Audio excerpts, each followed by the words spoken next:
Hazbin Hotel is almost here. I'm so excited to talk with you guys about this today. I want to start out by kind of asking when you guys first heard about this series, what was your initial reaction to it? Let's do it.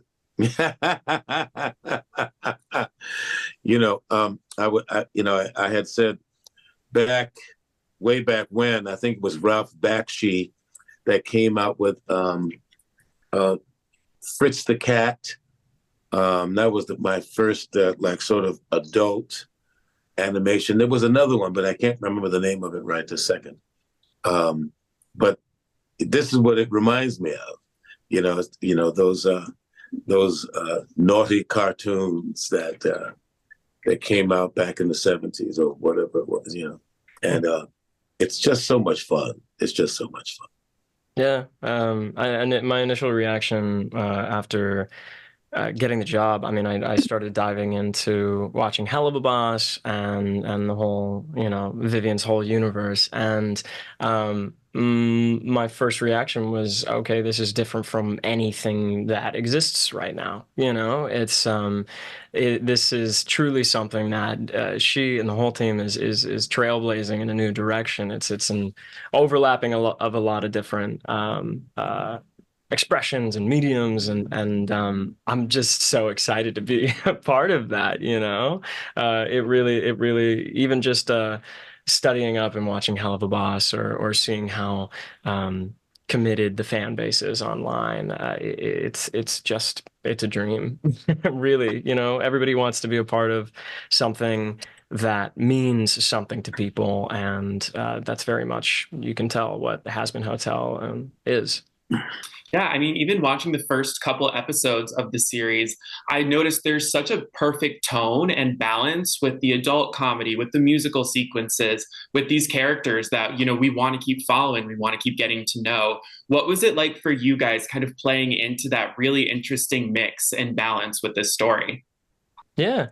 I mean, it's all very stimulating. I mean, the best thing you can ask for as an actor on any project is to have a surplus of material that can get your mind rolling on, your character and your character's relationships. And in the term of, I mean, in regards to relationships, I mean, you have so many differing characters with differing qualities, and that affects your character's relationships across the board. And there's so much juicy stuff to play with. Yeah, yeah, very much so. Yeah, and I mean, and it's also so up to date and modern in its inclusion of all kinds of people, I mean, and all kinds of personalities and sensibilities, and that's great, to have, because animation, allows us to deal with reality on such a heightened level. you know I mean, can you imagine, a hotel where you can begin to right what's wronged or what you feel is, where souls can be forgiven, or having a chance to, do something different than what you thought it was going to be about. You know, reverse your fortune, as 'twere. You know. Yeah, love it. And something else that's really exciting about this series is that there is an incredible lineup of Broadway talent voicing these characters. As two performers who have experience in musical theater on the stage, what was it like for you guys? And what do you enjoy about being able to voice characters sitting behind that booth instead of in front of an audience or in front of a camera to portray this character? It's not that much different. I mean, if I were to have all kinds of makeup to play this live action, I don't think I wouldn't play it much differently. I try to, try to find, his behavioral patterns and his physicality. But, the animators, also, a lot of times when we're in the booth, there's also a camera in the booth, so that they can mirror our gestures. So it becomes, very much inclusive, which is also a wonderful thing about animation, because it's it really is not that different. You know what I mean? I mean, and that's the kind of great thing about it. Even if you're playing an animal that has human qualities, it has human qualities. Mm. So you can bring your humanity to the table.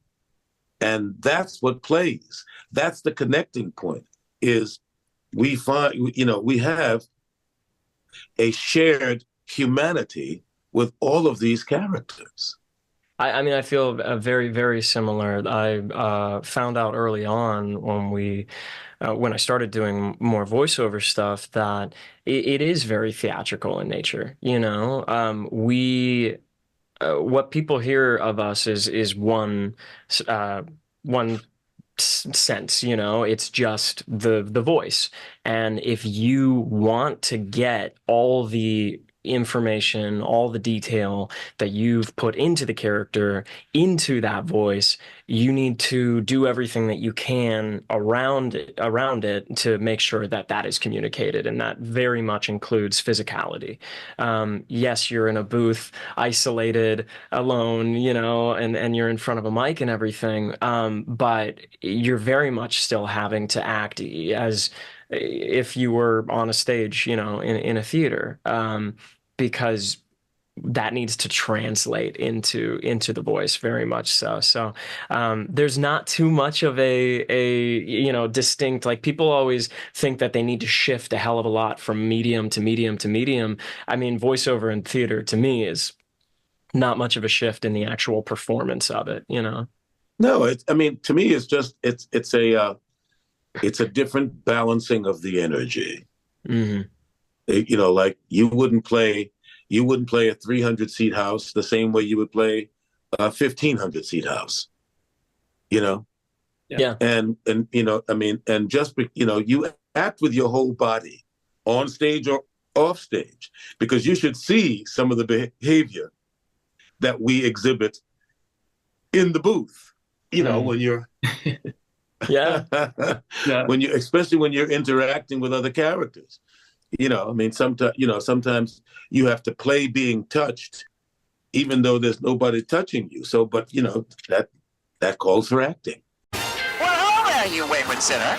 Do you like blood, violence, and depravity of a sexual nature? Oh, Daddy, Do you really expect me to memorize this whole script? Of course you do. That's why you're in hell. What would you say if I told you there was a place to stay that had none of that? Welcome to the Hazbin Hotel. Your last desperate attempt at salvation starts here. So, what do you think? I'm sorry, what the fuck was that? Yeah, one note. This place is about second chances to convince heaven the people of hell can be redeemed. Hi, mister. Go fuck yourself! Have you ever wanted something that was so clear in your mind that you could taste it? You're gonna help sinners? Fucking hilarious! It's a feeling like a rumbling in your gut. I just hope what I'm trying to do here will work. Are you fucking high? Here, hold this. Oh my god, oh my god! For the first time in my life. Holy shit, why? Ready for this, ready to be the... We got 24 hours before the extermination begins. Let's get to work. And although I kind of feel unsteady, now I need to be ready for this. They're gonna fucking die. They're gonna die. For the first time in our lives, we know that we are ready for this. Well, show heaven up like they won't forget. It is time to take a stand. It is time to lend a hand against the angels and their deadly threat. We cannot take it anymore. The time has come to go to war. Prepare to fight. We're ready for war. It's time I remind everyone why I'm here. I really hope that I'm ready for this. I'm a bad man who never got enough hugs. Where's an innocent kid I can sell crack to? Who wrote this? It's great, right? Keep going.